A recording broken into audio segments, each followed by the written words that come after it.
Hey everybody, thanks for being here. This week we're out of Astoria, Oregon at the mouth of the Columbia River for Fall Run Salmon. Brought to you by Corning Ford, Procure, Clackercraft, P-Line, Max Lure, Fishfield, Brad's Fishing, Valley Marine, Ole's Fishing Charters, and Fishang Products. Now, if you want to learn how to catch more fish, stay tuned. I'm Justin Wolf, and this is Angler West Television. We put in here this morning at the East Mooring Basin, and we're cruising over here to the docks on the outside just to get out of people's way and get some rods ready for the day. And we don't have to travel too far this morning. We're just going to right outside of the mooring basin here and fish right out kind of by the ship anchorage. So in the morning, we start out with a couple different tuna blends. This one's got a bunch of pure krill in it, and it has a bunch of krill powder and some bite stimulants, some monster bite. And the other one we have is garlic, and it's got some garlic powder, some monster bite, and some salmon slammer. And the nice thing about these setups we're using is you can have everything pre-stuffed. So all the super baits, just get all the tuna in there, have them all ready. Get them pre-stuffed, that way you can just switch them out real quick. And the way we're rigging them is basically all you got to do is put that loop through there, slide it down, and it's a titanium leader, and that'll just be down there working. And you can have a bunch of these pre-rigged and ready. So this season, the Seahawk color has been really, really good, and the Hot Lava has been good, and any one of those colors have been consistent. So kind of the idea is you can actually have all your baits pre-stuffed the night before. So you can actually get on the water and never stuff a bait the entire day. So if you have 20 baits that you think you're going to use, you can just pre-stuff them the night before and not have to tie or do anything other than just slide them down the line. They're ready to go. It's the tail end of the incoming tide. It's pretty much darn near high slack now and starting to outgo. So we're going to start up here just down from Tongue Point out by the ship anchorage, and we'll just troll our way down and just keep doing some passes for a couple hours. And if it doesn't happen, then we'll go across the river over the Washington side, but I think it'll happen here. One thing about Astoria is it seems like with every tide there's different areas that seem to produce fish better, and depending on what the tide's doing at that particular time. But like I said earlier, this area here it's kind of the tail end of the incoming. It's slacked out now, and a lot of times these fish that have pushed in with the tide are all kind of staged up in this area, which they'll flush back out with the outgoing tide. But right now there's a lot of them are going to be up in this area, so we're going to start here and just keep doing passes. And as we go down, there's going to be more and more fish that are flushing out with the tide. So this can be a pretty productive move, and they'll probably do just as good on the Washington side today, but this is close, so we might as well just see what happens here first, and then we'll work our way across. This has been pretty good. Just a lot of fins. They got to be hatchery right now, or have the adipose clipped. And I think we're averaging about 20 fish a day to kill 6. We're going to go the front rods at 25 feet on the line counter, middle rods at 35, and the back rods at 45. We vary the lead from about, this is 16 ounces here.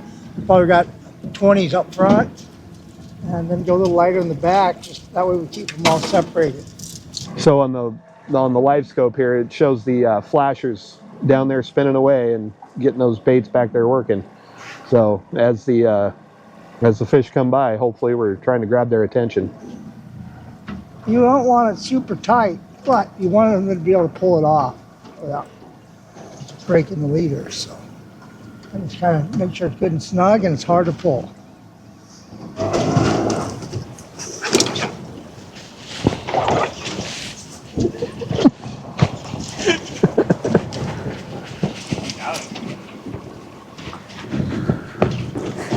Been here in the water about 5 minutes. We almost have this fish up right now. If anybody wants to net it.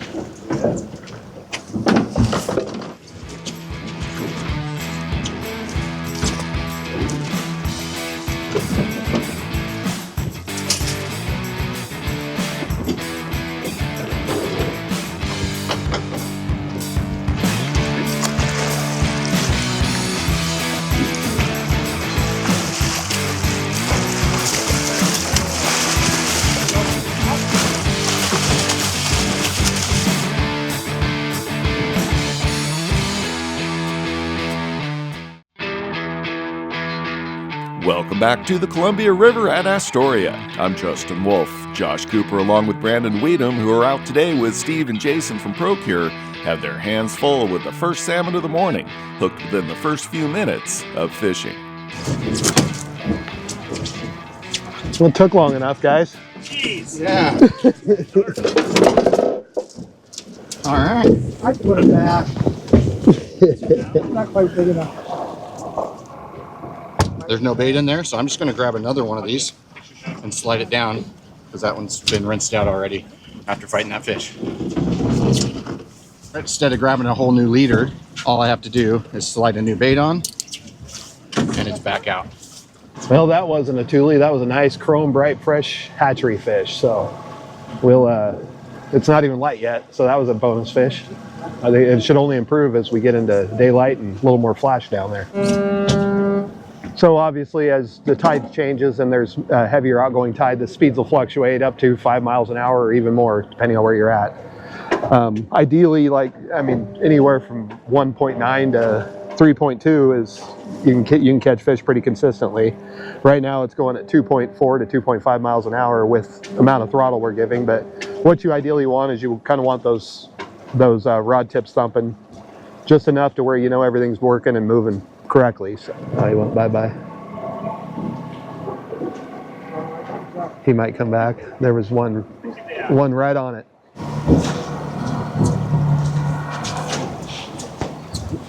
There.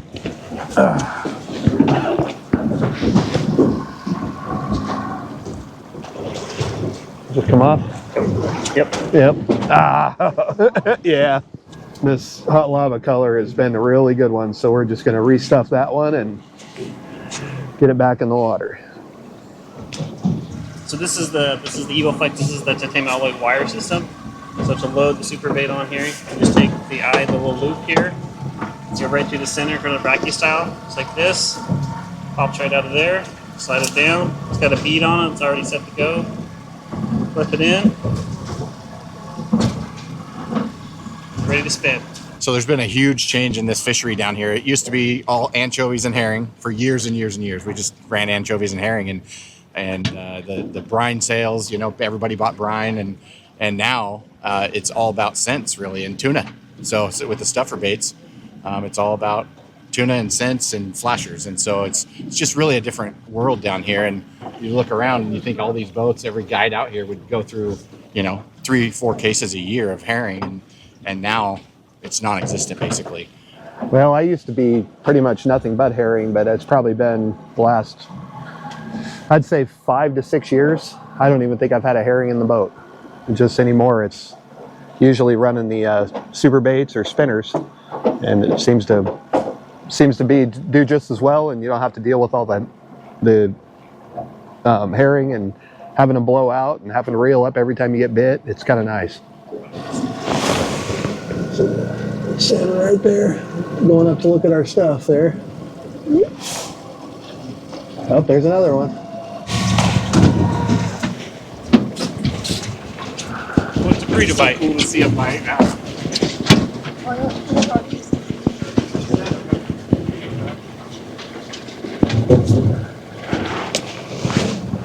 Just keep reeling.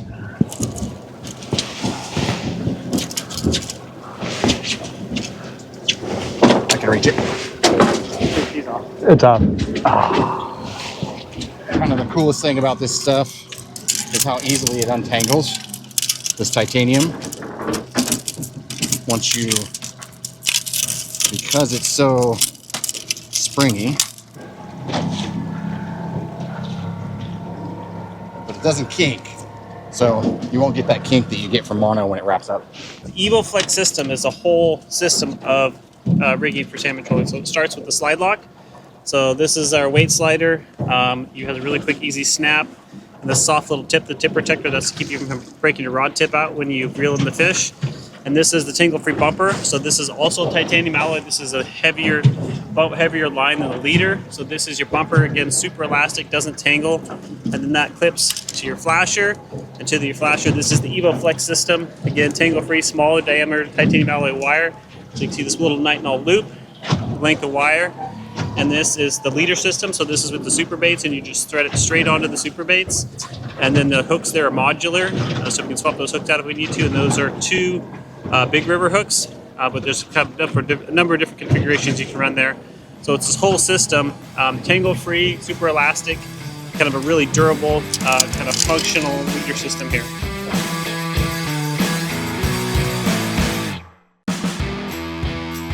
We're at the mouth of the Columbia River, which is traditionally referred to as the Buoy 10 fishery. We've started on the Oregon side, near the ship anchorage area, where we've had some hookups, but warm water and a lackluster bite has Jason Hambley thinking it's time to make a move. I'm seeing some fish caught here, but it's not a lights out bite. And I'm gonna go over and check on the Washington side. The water's gonna be a little cooler, and I think the fish will be a hair snappier. So we're gonna rip over there and try to get on top of them. So this is how they come in the package. And basically, just like that, you got 3 different colors of tubing. And basically your tubing just slides up. You just slide your tubing up. So what we're gonna do here is run a different hook configuration.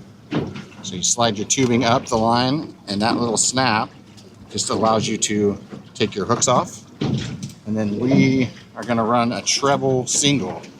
So we can change that out just with that little snap, just like that. You slide your tubing back down onto your hook. It helps if it's a little bit wet, but that slides back down on the hook, and you can run your different tubing setup or your different hook setup. And so this is really handy when you go from, say, you're fishing the Willamette and you go fish the Columbia where you want barbless hooks. You don't have to have all your pre-pinched barbed hooks or barbless hooks on all your leaderboards. What you can do is you can just have a barbless set of hooks and a barbed hook, and you can run the same leader, just change out your hooks. The cool thing about the hooks is they're tied on 100-pound Spectra fiber or Spectra line. So you don't go through as many hooks down here, even if you go with the pliers and kind of get a little bit rambunctious, whereas normally with a mono tied leader, you'd have to change out. You'll go through several liters a day just because of the fish teeth and pliers. This being tied on the Spectra with a tubing to protect the line, you don't go through as many hooks throughout the day. So the leaders come in these 4 lengths, go from 20, 24, 30, and 36. And the general idea is if you want more action on your leader, you go to a shorter leader, it gets a little more whip around your flasher, and then the longer ones get a little slower action, so more kind of Chinook focus versus Coho focus for the shorter leaders. And then the leaders themselves, they're set up so that there's the snap that's in here this is a 40-pound snap, so the snap will kind of start to open up and release at 40 pounds. The strength of the leader, like the line itself, is more like 80, 90 pounds, and then the crimps themselves are around 50 pounds, so it's kind of set up to kind of have a tiered system so that it kind of release it from about 40 pounds. If you do happen to hang the hooks up on something, you don't break the hooks off, you could release the snap, and then you don't lose the snap. Come on, they're supposed to be snappier. The tide's starting to rip here pretty good, so we're gonna run down and troll below the bridge. It's up in the shallower water, try to find some softer water. It's kind of right in the gut of the outgoing tide, so everything's kind of picked up speed. So for mainline, we're using P-line and Durex. And what we like about this is it's a no fade braid. So basically this line will never fade for the life of the line. It'll be completely worn out and it'll still be that color because the raw material itself is actually that color. And so most lines are dyed. So typically they will make the line, then run it through a dye bath. And that's why, like, when you're filling your reels up, you'll get all that stuff on your hands.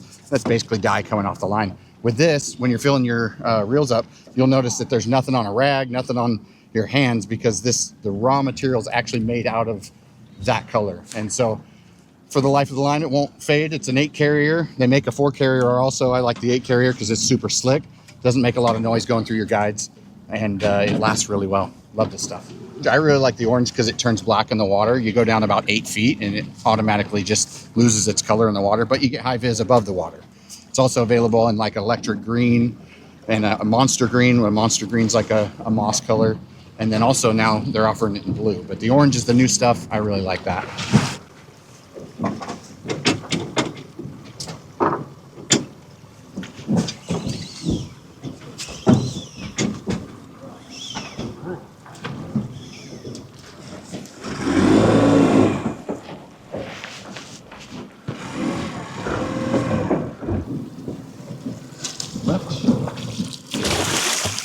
thing's hot. This thing's hot. He is not stopping either. I didn't get him under control. Trying. All right. He's not happy, is he?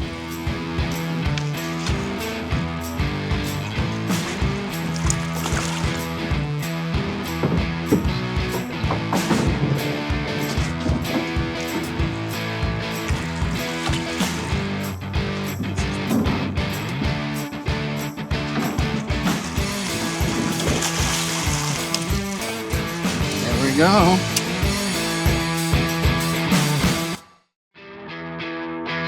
We're going back to the Columbia River, but first, here's your fish field tackle connection.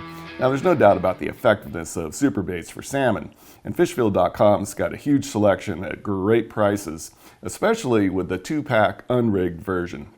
Now, to rig those, take a look at the Fishfield noose rigs. It's 2-hook rigs, already pre-tied with 80-pound braid, super strong, great hooks. Makes it really easy to rig up those super baits in different configurations. Now, let's go back to Astoria and see if we can't hook up with some more salmon. Don't pump it, just reel. It's there. It's just a coho.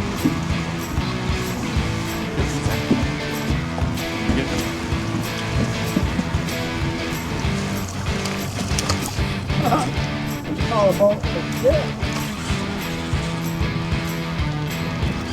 Throw up.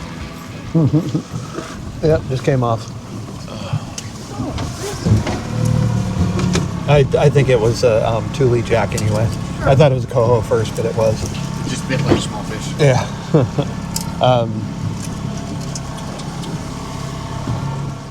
Regarding the limit, though, it's one Chinook hatchery can be retained, and coho hatchery. Everything must be clipped right now. So a lot of these guys out here are following the tides, getting closer to the mouth. So when it starts pushing in, kind of get first crack at these fish. There's a bunch of Chinook and coho that'll come pouring in with the tide, and everybody's just kind of getting staged up and ready for it.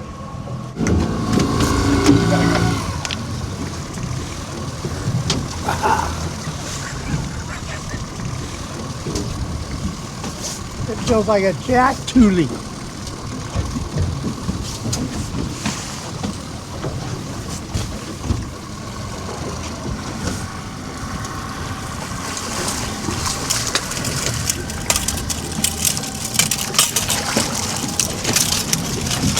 You can tell if it's wild or hatchery.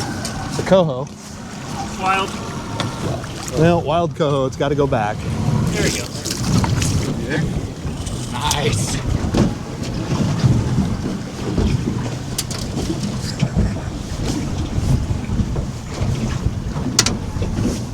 There's one following it too. Yep.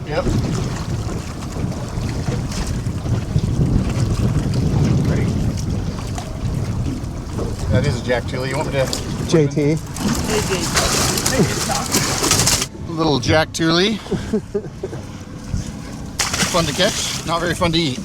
We got a bunch of them following our gear, so I think they're starting to snap. Just reel, don't pump. There you go.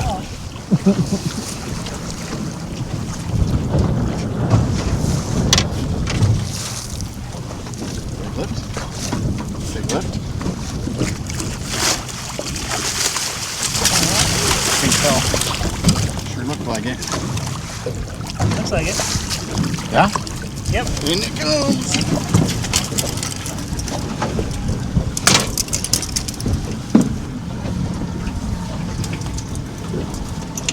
There you go. And that can just go. Okay, let's get it a new bait on there. If you want to hand me one there, Brandon. Way to go, boy.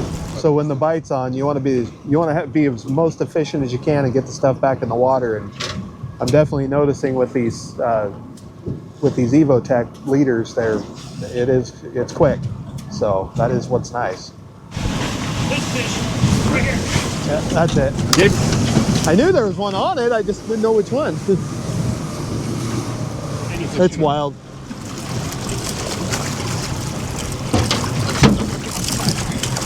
So that one was a native. So we just We didn't even net it. We just saw that it was a native early, and we just turned it loose right away. It's ready. Ready?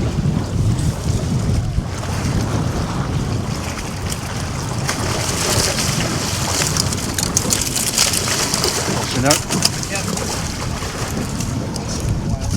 Wild.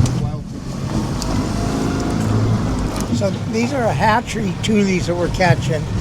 And this year we've caught probably 5 times as many as the last 2 years combined. It's just, but I really don't know why, but there is a pile of them.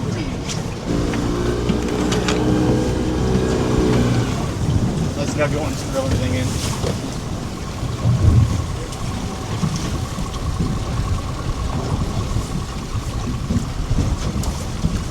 Yeah, it's not the only line, it's a little one.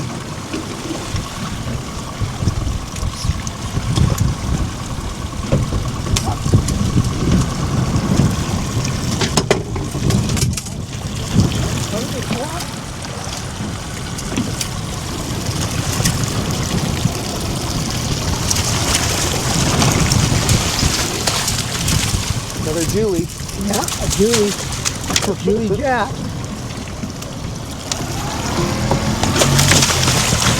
We're going to go over and try upriver a little bit on the Oregon side, see if we can find some more decent fish over there.